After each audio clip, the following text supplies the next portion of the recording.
Hey everyone, and welcome back. We're diving into a topic that can be, well, a bit tricky. English tenses.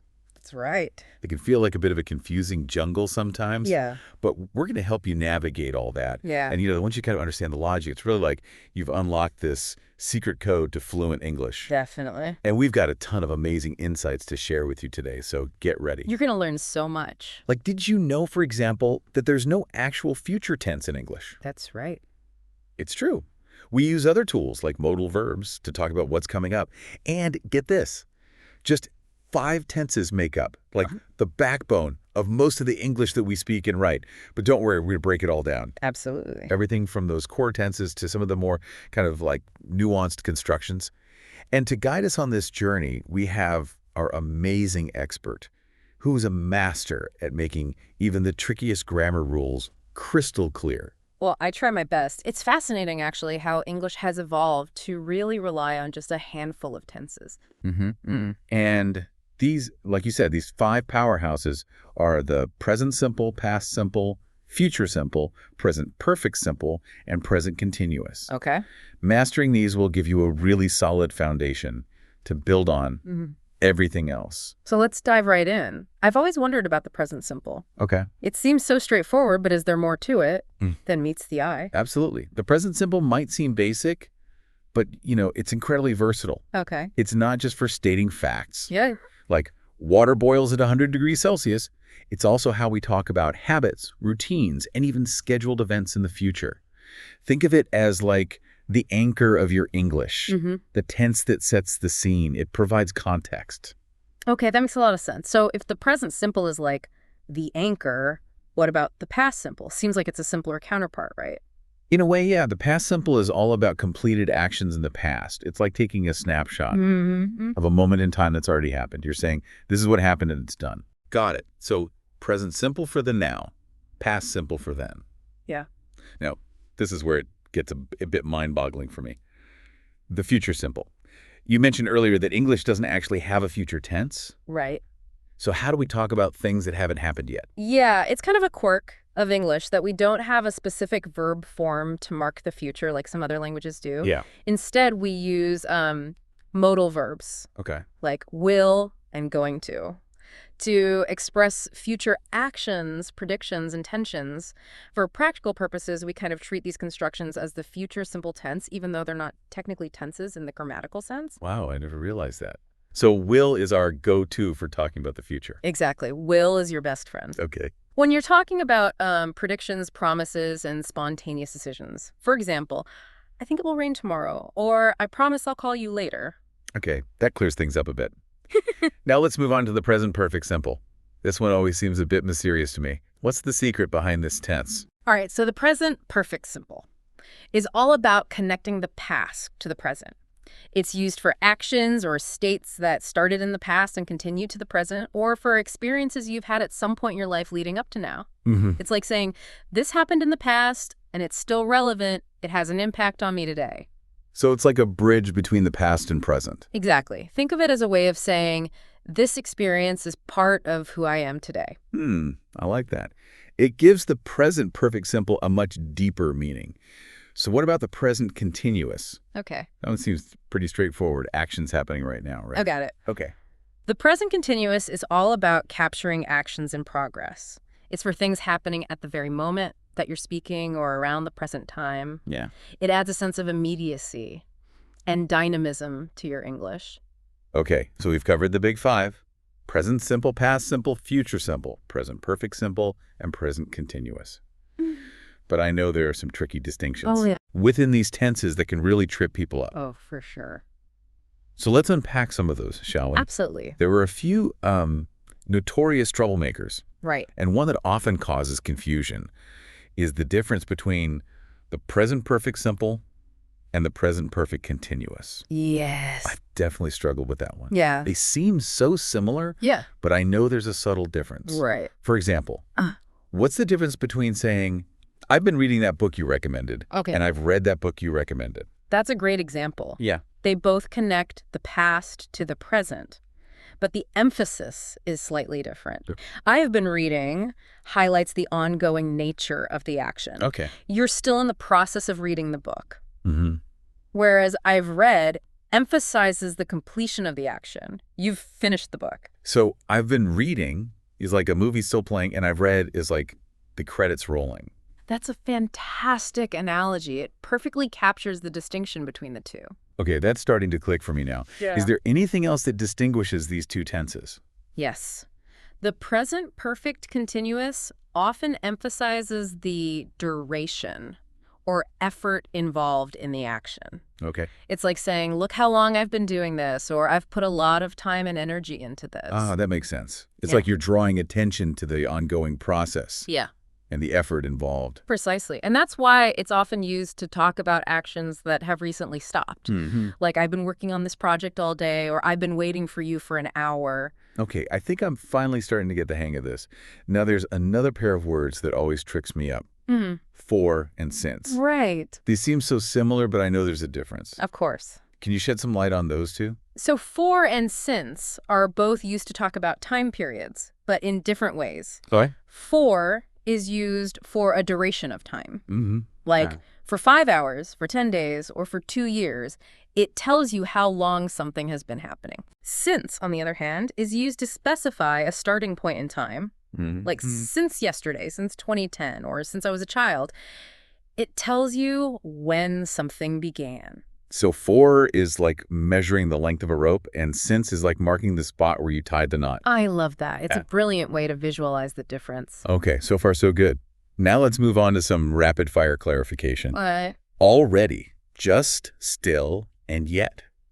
These little words seem simple, but they can be tricky to use correctly. What's the secret? These might be small words, but they really pack a punch when it comes to adding nuance and precision to your English. Already emphasizes that something has happened sooner than expected. Okay. Just means very recently. Still indicates that a situation or action is continuing from the past into the present. And yet is used in negative sentences and questions to indicate that something hasn't happened up to now, but it's expected to happen. Okay, so if I say, I've already finished my homework, it implies I finished it sooner than you might have thought. Yeah. But if I say, haven't you finished your homework yet? It suggests that I expect you to have finished it by now. Exactly. And if I say, I'm still working on it, it means I haven't finished it yet. You got it. And remember, these words can often be used with the present perfect Okay. to express a connection between the past and the present. All right. I'm feeling much more confident about using those little words now. Yeah, They can really add a lot of flavor to my English. they certainly can. And that's the beauty of English. Yeah. Even small words can make a big difference in meaning and nuance. So we spent a lot of time talking about these essential tenses, but I know there's a whole world of other tenses out there. Oh, yeah, definitely. Where do we go from here? You're right. There's so much more to explore. Hmm. While those 5 tenses are essential, they're just the beginning. To truly master English, you need to venture beyond the basics and delve into the nuances of other tenses, like the perfect tenses. Perfect tenses. Now, those sound intimidating. What are they all about? I understand why they might seem daunting, but think of the perfect tenses as a way of looking back from a specific point in time. Okay. It's like having a time machine built into your grammar. Ooh, a time machine. Ah, I'm intrigued. So what are some examples of these perfect tenses? well, we've already talked about the present perfect simple, which is one of them. Right. But we also have the past perfect simple, the future perfect simple, the present perfect continuous, the past perfect continuous, and even the future perfect continuous. Wow, that's a lot of perfect tenses. Yeah. I'm guessing they allow us to express some pretty complex time relationships. You do. They're like tools for crafting intricate narratives, Yeah. allowing you to like jump back and forth in time, create suspense, add layers of meaning to your stories. Okay, I'm ready to delve into these time-bending tenses, but before we do that, there's another set of verb forms that always trips me up. Okay. Have been, has been, and had been. Right. Can we tackle those first? Absolutely. They seem so similar, but I can Yeah. never remember which one to use in which situation. Those are definitely worth clarifying. The key is understanding which subjects they pair with, how to use them correctly in positive and negative sentences and questions, and how those tricky contractions work. Yes, please. Yeah. Let's demystify those contractions. Yeah. They can be real tongue twisters. especially for non-native speakers. Let's break it down step by step. Okay. First, remember that have been is used with I, you, we, and they, as well as plural nouns. Okay. Has been is used with he, she, and it, as well as singular nouns. Okay. And had been is used with all subjects, but specifically in the past perfect tenses. Okay, so have been for plural subjects, has been for singular subjects, and had been for past perfect actions or states, regardless of the subject. You got it. Got it. Now, what about those contractions? So you'll hear I've been, you've been, we've been, and they've been for I have been, you have been, and so on. He's been, she's been, and it's been are the contractions for he has been, she has been, and it has been. And finally, I'd been, you'd been, he'd been, she'd have been, and so on are the contractions for I had been, you had been, and so on. So we're basically just dropping the ha sound and replacing it with an apostrophe. Easy peasy. But I have to admit, I sometimes feel a bit shy about using contractions. Does it sound too informal? Not at all. Using contractions actually makes your English sound more natural and fluent. Native speakers use them all the time in everyday conversation. In fact, it can sound a bit stiff and unnatural if you don't use them. Okay, good to know. I'll try to embrace those contractions more often. I encourage you to. Now, can we dive into some specific examples of how these been verb forms are used? Of course. I'd love to see them in action. Let's start with a common scenario talking about travel experiences. Have been and has been are used to talk about places you visited at some point in your life without specifying the exact time. So it's like saying, I've had this experience without getting bogged down in the details of when and where it happened. Precisely. It's about the experience itself, not the specifics of the timeline. For example, you might say, I've been to Paris, or she's been to Australia twice. Got it. So I've been to Japan is a general statement about my travel history. But if I wanted to be more specific about when I went, I'd use the past simple. And I'd say something like, I went to Japan last summer. You got it. And it's important to note that have been and has been imply that you've returned from the trip. If you're still at the destination, you'd use have gone or has gone. Oh, that clears things up. So if my friend is currently in Brazil, I would say she has gone to Brazil. But if she visited Brazil last year and is now back home, I would say she has been to Brazil. Exactly. It all comes down to whether the person has returned or is still at the destination. This is making so much sense now. And I'm assuming had been is used in a similar way, but for travel experiences that happened before another event in the past. You're absolutely right. Had been is your go-to for talking about travel experiences in the past, perfect tense. For example, you might say, I had been to Spain twice before I visited Portugal. So it's like saying, I had this travel experience in my past before another past event occurred.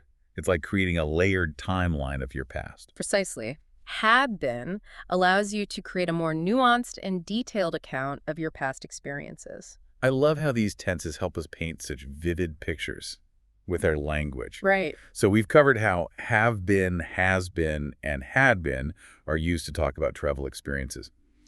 What are some other common situations where we might encounter these verb forms? Another frequent use is to describe actions or states that started in the past and continued up to a specific point in time. Okay. For example, you might say, I had been working on that project for weeks before I finally finished it. So it's like saying this action was ongoing in the past leading up to a specific point in time.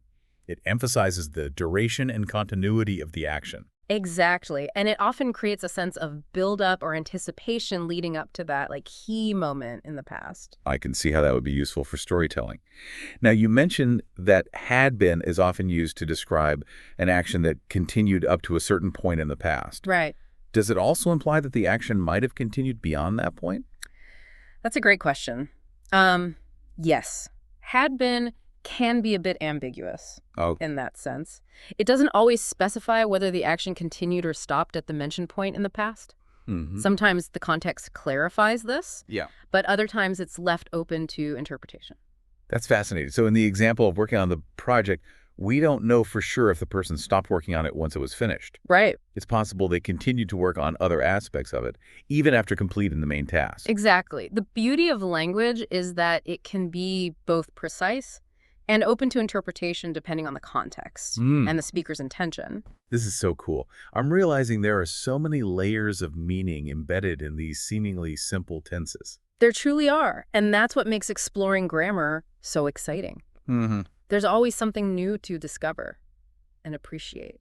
Okay, so we've explored how have been, has been, and had been are used to talk about travel experiences and actions or states that continued up to a certain point in the past. Right. What are some other scenarios where we might encounter these versatile verb forms? They're also frequently used to talk about changes or developments that have occurred over a period of time. For example, you might say, the city has been growing rapidly over the past few years. Ah, that makes sense.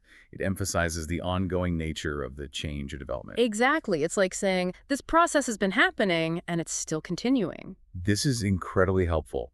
I'm starting to see how these verb forms can be used in so many different contexts. And the more you become familiar with these nuances, the more you'll be able to express yourself with precision and clarity in English. All right, so we've covered a lot of ground with have been, has been, and had been. Yeah. But now I'm curious about another tricky pair of constructions. Used to and would. They both deal with past habits, but there's a subtle difference in how they're used, right? You're right, there is a distinction. Would is used for repeated actions in the past, while used to can be used for both repeated actions and past states that are no longer true. Okay. Yeah. So if I wanted to talk about living in a different city when I was younger, I could say, I used to live in New York, but I couldn't say, I would live in New York. Precisely. Used to works perfectly in that sentence because it's describing a past state, your place of residence. Mm-hmm. Wouldn't be appropriate because it's reserved for actions, Okay. not states. That makes sense. Yeah. Now, what about when we're talking about repeated actions in the past? Are used to and would interchangeable in those cases? For the most part, yes. If you're talking about a habit you had in the past, like playing a certain sport or eating a particular food, you can generally use either used to or would interchangeably. So I could say, I used to play tennis every Saturday, or I would play tennis every Saturday, and both would be correct. Absolutely. Both sentences convey the same meaning that playing tennis on Saturdays was a regular habit of yours in the past. Great. I'm feeling much more confident about using used to and would now. But there's another pair of phrases that often throws me off. Who? To be used to and to get used to. Right. They seem so similar, but I know there's a difference. You're right. Those two can be tricky. Yeah. To be used to means to be accustomed to something. Okay. It's a state of familiarity or comfort with a particular situation or activity. To get used to, on the other hand, means to become accustomed to something. It's a process of adaptation or adjustment. So to be used to is about already being familiar with something, while to get used to is about the process of becoming familiar with something. It's like the difference between knowing the way home and finding your way for the first time. That's a brilliant analogy. You've perfectly captured the distinction between the two. Okay, let's try some examples. If I say, I am used to living in a big city, it means I've already adapted to the hustle and bustle of city life. Right. But if I say, I am getting used to living in a big city, it suggests that I'm still in the process of adjusting. Exactly. You've nailed it. And remember, the verb to be in these phrases can be conjugated in any tense. Okay. Depending on the context. So I could say, I was used to living in a small town before I moved to the city, or I will get used to the cold weather eventually. You got it. The versatility of these phrases allows you to express a wide range of experiences related to familiarity and adaptation. This is all making so much more sense now. I'm glad to hear it. Remember, the more you practice and experiment with these constructions, the more comfortable you'll become using them in your everyday English. Okay, so we've tackled some of the trickier tense-related constructions. We have. But I'm curious about those grammar hacks. Right. That can take our English to the next level. Okay. Are you ready to share some advanced moves with us? I'm always up for a challenge. So once you have a grasp of those core tenses, you can start exploring some of the more nuanced and sophisticated constructions that English has to offer. One that's often overlooked, but can add a touch of elegance to your language, is the subjunctive mood. The subjunctive mood. That sounds intriguing. I have to admit, I'm not entirely sure what that is. So the subjunctive mood is a special verb form used to express wishes, hypothetical situations, suggestions, and demands. Okay. It's not as common in everyday speech as it once was, but it's still essential for formal contexts and exams. Could you give us some examples? Of course. One classic example is the phrase, if I were you. You might say, if I were you, I'd study harder for the exam. Notice how we use were instead of was after I. Mm-hmm. That's a hallmark of the subjunctive mood. Ah, I see. It's like creating a separate reality, a world of what-ifs. It's a way of expressing something that's not necessarily true in the present reality, but might be possible Mm-hmm. or desirable. That's so interesting. I'm starting to see how the subjunctive mood can add a layer of complexity and sophistication to our language. It certainly can, and while its use might be declining in everyday speech, mastering it will undoubtedly impress those grammar aficionados out there. Challenge accepted. Now, speaking of sounding more like a native speaker, Yes. let's revisit contractions. We touched on them earlier with those tricky been verbs, but there's so much more to explore. Yes. Contractions are everywhere in spoken English. They are. What are some other types that we should be aware of? So contractions are essentially shortened forms of words or phrases where one or more letters are omitted and replaced with an apostrophe. Mm. Can't for cannot, won't for will not, and I'm for I am are all examples. Right, those are the ones we see all the time. But I've heard that there are even more casual contractions, like wanna for want to and gonna for going to. Right. Are those okay to use? So those are what we call reductions. And while they might not be considered like proper English, they're incredibly common in everyday speech. Mm-hmm. In fact, using them correctly can make you sound more natural and fluent. So it's all about context. Mm-hmm. Wanna and gonna for casual conversations with friends, Right. and want to and going to for more formal situations. You got it. Mastering these subtle distinctions is key to navigating the nuances of spoken English. This is all so fascinating. I'm realizing that there's so much more to English grammar than meets the eye. There truly is. It's a rich and complex system Got with it. endless opportunities for expression and creativity. Okay, I'm ready for one more grammar challenge. Yeah. What's another advanced construction that can take my English to the next level? Let's talk about negative inversion. Okay. This technique involves inverting the word order of a sentence to create a more dramatic or emphatic effect. It's often used in formal writing and literary texts, but you can also use it sparingly in spoken English to add a touch of flair. Can you give us an example? So instead of saying, I have never seen such a beautiful sunset, you could use negative inversion and say, never have I seen such a beautiful sunset. Wow, that does sound much more dramatic. Right. It's like something you'd hear in a poem or a play. Exactly. Huh. It's a great way to draw attention to a particular point or express a strong emotion. I'm definitely going to try that out. It's like a secret weapon in my grammar arsenal. Think of it as a way to add a touch of eloquence and sophistication to your language. Just remember to use it judiciously. All right, noted. I don't want to overdo it and sound like I'm trying too hard. That's wise. As with any language tool, subtlety and appropriateness are key. So we've covered a lot of ground today, from those foundational tenses to some seriously advanced grammar hacks. I'm feeling inspired to keep exploring the intricacies of English grammar. That's fantastic to hear. And remember, the more you immerse yourself in the language, the more intuitive these concepts will become. Now, before we move on to even more fascinating grammar territory, there's one thing I'd love to get your take on. Okay. You mentioned earlier that pronunciation plays a crucial role in mastering English tenses, Yes. especially when it comes to those tricky contractions and irregular verbs. Any tips for improving pronunciation? That's a great point. Pronunciation is often overlooked, but it's essential for clear and effective communication. One of the best ways to improve is to listen to native speakers as much as possible. Pay attention to how they form sounds, stress words, and use intonation. So listening to podcasts, watching movies, and talking to native speakers can all help us refine our pronunciation. Exactly, and don't be afraid to imitate what you hear. It might feel silly at first, but it's one of the most effective ways to internalize those subtle nuances of pronunciation. That makes sense. It's like learning any skill. Practice and repetition are key. You got it. And remember, even native speakers have regional accents and variations in pronunciation. Embrace the diversity of the language, and don't be afraid to let your own voice shine through. Yeah, it's true that paying attention to pronunciation can really enhance your understanding of English tenses. Like, for example, listen to how native speakers often shorten or blend words together when using contractions. Like I for, I have, or we'd for we had. Noticing these patterns will not only improve your pronunciation, but also your comprehension. That's such a great point. I've definitely noticed that those contractions can sound quite different from the full forms of the words. Yeah. Yeah. It's almost like a secret code that native speakers use. It's the secret handshake. Love that. And the more you expose yourself to these patterns, the more fluent and natural your English will become. Okay, so we've covered a ton of ground today, from, those foundational tenses to some seriously advanced grammar constructions. I'm feeling like much more confident and equipped to navigate the grammatical landscape of English. That's wonderful to hear. Remember, learning a language is a journey, not a destination. Mm-hmm. And with each step you take, you're expanding your horizons and opening up new possibilities for communication. I couldn't agree more.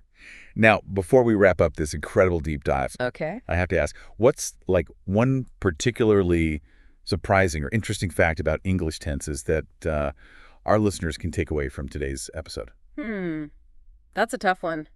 There are so many fascinating nuggets to choose from, but one that always blows people's minds is that a whopping 90 to 95% of spoken and written English relies on just 5 tenses. Wow. The present simple, past simple, future simple, present perfect simple, and present continuous. That's incredible. It's a testament to the efficiency and adaptability of the English language. It really is, and it underscores the importance of mastering those core tenses. Once you have those under your belt, you've unlocked a huge chunk of English fluency. Yeah, I'm definitely going to double down on practicing those 5 tenses. Now, for our listeners who are eager to continue their exploration of English tenses, what resources or strategies would you recommend? One of my favorite strategies is to find authentic materials that you enjoy. Okay. Whether it's books, movies, TV shows, podcasts, or even music.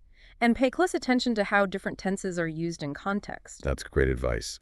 It's all about making the learning process fun and engaging. Exactly. And the beauty of this approach is that you're immersing yourself in the language in a way that's enjoyable and meaningful to you. I love that. It's like learning by osmosis. Yeah. Now, for our final thought-provoking question, Okay. building on everything that we've discussed today, how can our listeners start incorporating these newfound grammar skills into their own practice? What kind of situations or conversations would give them the best opportunity to test out their skills? That's an excellent question. So I would encourage listeners to seek out opportunities to practice speaking and writing in English as much as possible. Join a conversation group. Start a blog. Write emails to friends. Anything that gets you using the language actively. So it's all about like getting out there and using the language in real life situations. Absolutely. The more you practice, the more confident you'll become. And don't be afraid to experiment with different tenses, even if you're not 100% sure you're using them perfectly. Making mistakes is part of the learning process. That's such an important reminder. Yeah. It's in those moments of oops that we often learn the most. I couldn't agree more. Embrace the journey. Yeah. Be patient with yourself. And celebrate every milestone along the way. And remember, even if those grammar rules feel overwhelming at times, the real magic happens when you start using them in real conversations.